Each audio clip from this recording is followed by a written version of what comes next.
It is February 22. It takes about 3 hours to drive from Kyiv to Chernobyl, the site of the most horrific nuclear tragedy in human history.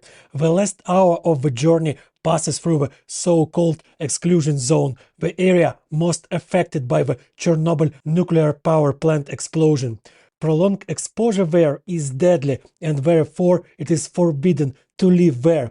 On both sides of the road, one can see half-ruined villages where inhabitants were resettled to other parts of Ukraine in 1986, the year of the catastrophe. Among those evacuated was the Navalny family, the grandmother of a future Russian politician, his uncles and aunts and cousins.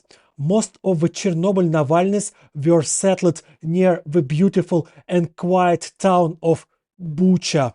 At that time, Alexei Navalny was attending school in Moscow. His father has left his homeland for Russia and remained there. His son Alexei was born in Moscow.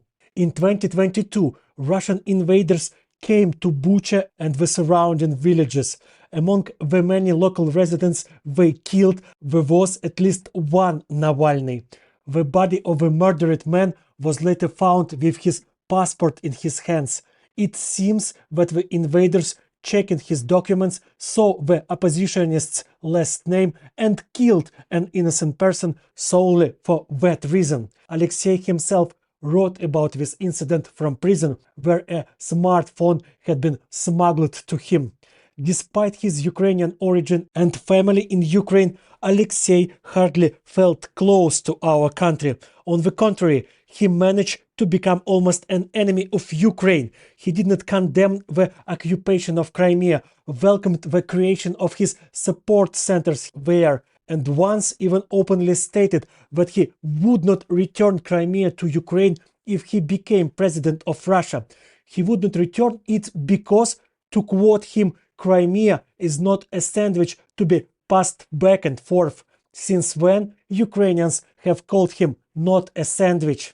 Navalny's attitude towards Crimea and his unwillingness to recognize the illegality of the occupation of part of Ukraine can be explained by the fact that he genuinely believed that he could be elected to power in Russia, and Russians, the majority of whom were very happy about the seizure of foreign lands, would never have voted for a person who told them that they were rejoicing in a crime. Alexei Navalny believed too much in Russians. He had too much and completely unfounded hope for them and their support, and they betrayed him. First, they let him be sent to prison in the Arctic Circle, and then they allowed him to be killed in that prison. Neither his justification of the occupation nor other dubious but attractive statement for the Russian voter helped him. I used to think that his life could have been very different if he had gone to Ukraine in 2014, when Russia was just beginning its invasion.